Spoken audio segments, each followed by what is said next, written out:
কি গুণ, এই গুণটাই যদি আমাদের এই তেতুলতলা এলাকার বাসীর, এই কটিয়াদি এলাকার বাসীর মা বোনরা যদি অনুসরণ করে, তাহলে হযরত ফাতেমার সাথে লাগামে না ধরতে পারলেও পিছনে হলেও তো জান্নাতে যাওয়া যাবে না।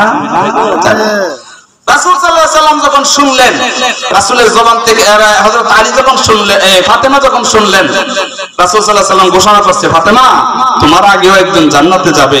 হযরত ফাতেমা বলেন, আমি শুনতে চাই, দেখতে চাই, আপনার জবান থেকে শুনেছি, এখন আমি এই মেয়েটাকে দেখতে চাই। সেই মেয়েটা কে, যার কারণে আপনার মুখ থেকে শুনলাম সে নাকি আমার আগে আগে জান্নাতে যাবে। রাসূল বলেন, সে অন্য কেউ নয়, ওই যে আমাদের পাশের, ওই পাশের গ্রামের একজন খাটুরিয়া, যে সারাদিন দিনমজুরি কাজ করে, ওই লোকের স্ত্রী, সেই জান্নাতে যাবে। হযরত ফাতেমা গেলেন তারে দেখার জন্য। হযরত ফাতেমা গেলেন দেখার জন্য, দেখবে। হযরত ফাতেমা রাদিয়াল্লাহু তাআলা আনহা ওনার কাছে গিয়া যখন দেখলেন, দিনের বেলা গেলেন। আমাদের এলাকাতে স্বাভাবিক সবাই তো এটাই, যে এক মহিলা আরেক মহিলার গ্রামের বাড়ির অবস্থা হলো এটাই, নাস্তা খেয়ে পরে একে অপরের বাড়িতে যায়, তো কাজ থাকলে যায়, বেড়ায় আসে, এমনিতে হেঁটে আসে। হযরত ফাতেমা রাদিয়াল্লাহু তাআলা আনহা উনি গেলেন ওই পাশের গ্রামের কাঠুরিয়ার বাড়িতে। দিনের বেলা গিয়া দেখলেন এই দরজা লাগানো, উনি দরজার মধ্যে আঘাত দিলেন, সালাম দিলেন, জানাইলেন, বোন এখানে আছো কিনা? আমি ফাতেমা, রাসূলের কন্যা, হযরত আলীর স্ত্রী, হাসান হুসাইনের মা, রাসূলের কন্যা। একটা পরিচয় কিন্তু যথেষ্ট। ভিতর থেকে যে একটা জবাব আসছে, এই জবাবটা এখন শোনার জন্য মা বোন যারা, তারা দুইটা কান ক্লিয়ার করে শুনছে। ফান যারা খাইতেছেন এখন বন্ধ রাখেন, কথাটা শুনেন, কি যে একটা জবাব দিল, যে জবাবটা আমাদের জানা দরকার, জানার পরে আমল করার দরকার, ঠিক না বেঠি? কাঠুরিয়ার স্ত্রী জবাব দিলেন, বোন ফাতেমা, আপনি রাসূলের কন্যা তাও সত্য, হাসান হুসাইনের আম্মা তাও সত্য, আপনি জান্নাতি রমণীদের সরদারানি তাও জানি, আপনি হযরত আলীর স্ত্রী তাও জানি। ফাতেমা, আপনি দরজা খোলার জন্য যেখানে গান বলতেছেন, বলো রে, আপনি রাগ করবেন না, গুসা করবেন না।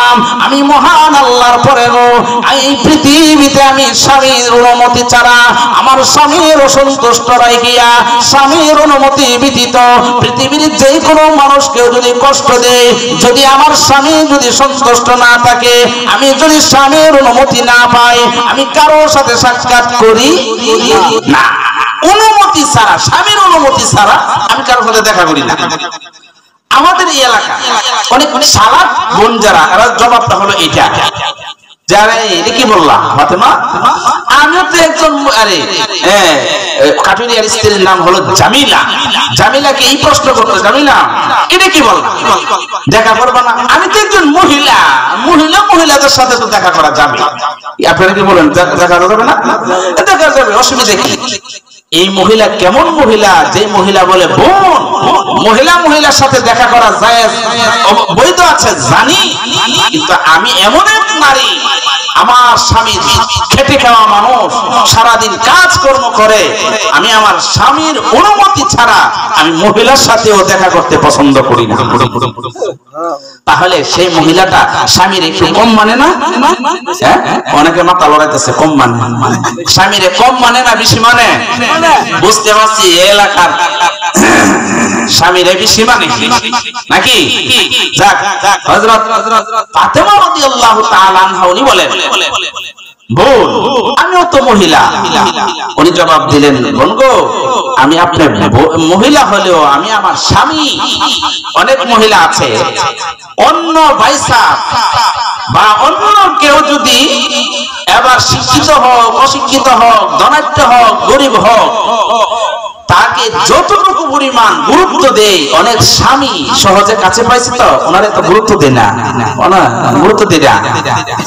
আর ওই কাটুরিয়ার স্ত্রী বলেন এই পৃথিবীর আকাশ বাতাস চাঁদ সূর্য সব আমার জন্য তুচ্ছ, আল্লাহর পরে আমার স্বামী যেন আমার জন্য আকাশের তারকার সমতুল্য, আমার স্বামীর উপর আর কেউ নাই আল্লাহর পরে। তাহলে এই মহিলাটা স্বামী ভক্ত কম না বেশি? বেশি। তাহলে বুঝেন কেমন নারী, যেই নারী তার স্বামীর অনুমতি ছাড়া একজন নারীর সাথে সাক্ষাৎ করতে চায় না। তার মধ্যে পর্দা মনে হয় বেশি ছিল না? পর্দাও ছিল, পর্দা আছে বিধায় তো দেখা করবে না। হযরত ফাতেমা বলেন তাহলে আমি কি করতে পারি? হযরত ফাতেমা জামিল জবাব দিলেন, বোন আগামীকাল আমি আমার স্বামীর কাছ থেকে অনুমতি নিব, অনুমতি নিয়ে রাখবো, ফাতেমার সাথে দেখা করব। আগামীকাল আসবেন। আগামীকাল আসলেন ফাতেমা। আসবেন এমন সময় হযরত হাসান রাদিয়াল্লাহু তাআলা আনহু উনি বলেন, আম্মা আপনি যান কোথায়? তো ওই পাশের গ্রামের বাড়িতে যেতেছি। তো চলেন আমিও যাবো। আমাকে কালকে নিয়ে গেলেন না, কালকে দেখলাম চলে গেছেন। উনি গেলেন, মহিলার কাছে গিয়ে আবার সালাম দিলেন, বোন আমি ফাতেমা আসছি। কখন ফাতেমা? ওই যে গতকাল আসছিলাম। এমনি হযরত হাসান বলে, আম্মা আপনি কি গতকাল এখানে আইছিলেন? ভিতর থেকে জামিলা শুনিয়া বলে, মা বোন আমি তো আজকে আপনার সাথে সাক্ষাতের অনুমতি নিয়েছিলাম, কিন্তু একজন পুরুষ ছেলের কণ্ঠে আওয়াজ শোনা যায়, ওই ছেলের সাথে তো সাক্ষাৎ করা সম্ভব না। হযরত জামিল উত্তর দেয়, বোন ওই ছেলের সাথে তো আমার সাক্ষাতের সম্ভাবনা নাই, কারণ আমি স্বামীর কাছ থেকে অনুমতি নিছি না। হযরত ফাতেমা বলে, বোন রে ওই ছেলেটা তো ছোট, অপ্রাপ্ত বয়স্ক।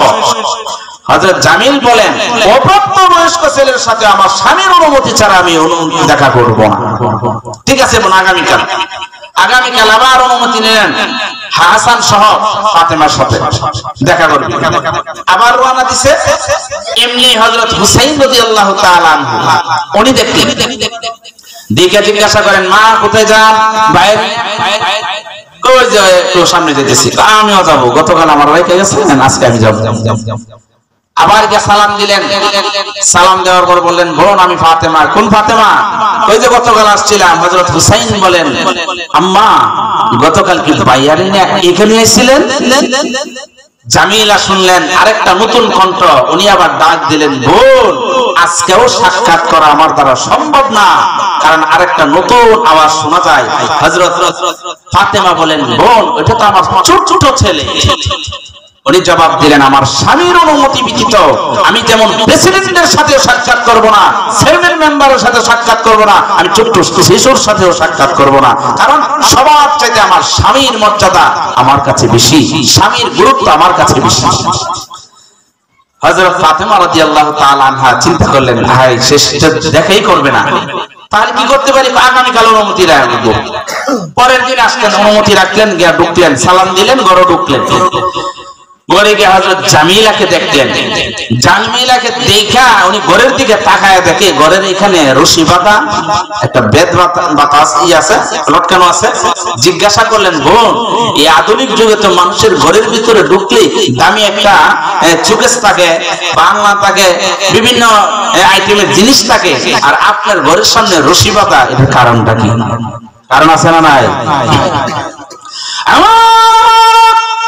এমনি জামিলা উত্তর দিলেন, হযরত ফাতেমা রাদিয়াল্লাহু তাআলা আনহাকে বলেন, ফাতেমা এবার শুনেন আমার ঘরের মধ্যে কেন রশি বাইন্ধা রাখলাম? ফাতেমা আমি একজন কাটুরিয়ার স্ত্রী, আমার স্বামী একজন সাধারণ মানুষ, আমার স্বামী সারাদিন খেটে খাওয়া মানুষ, দিন মজুরি করে। ফাতেমা স্বামী আমার বড় আশা বাসনা, বড় ভরসা, স্বামী আমার অনেক প্রিয়। ফাতেমা আমার স্বামী আমাকে ঘরে রাইখা, আমার প্রতি আস্থা বিশ্বাস রাইখা যখন বাড়ি থেকে চলে যায়, ফাতেমা আমি মনে মনে চিন্তা করি, এই স্বামীর এত ঘাম জড়ানো খেটে খাওয়া, ওই পরিশ্রমটা হলো একমাত্র আমার সুখের জন্য।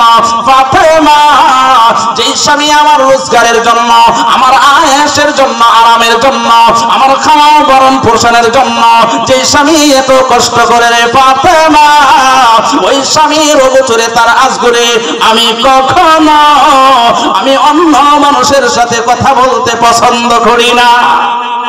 আল্লাহু আকবার। তাহলে এই নারীটা স্বামীর নারীর গুরুত্ব কম দিছে না বেশি?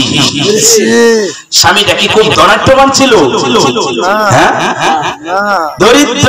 তারপর এখন যদি স্বামী যদি এখনের জমানার মধ্যে আপনি আলাউদ্দিন আইএমসি মিডিয়ার সাথে থাকুন, ওয়াজ গজল ও কোরআন তেলাওয়াত শুনুন।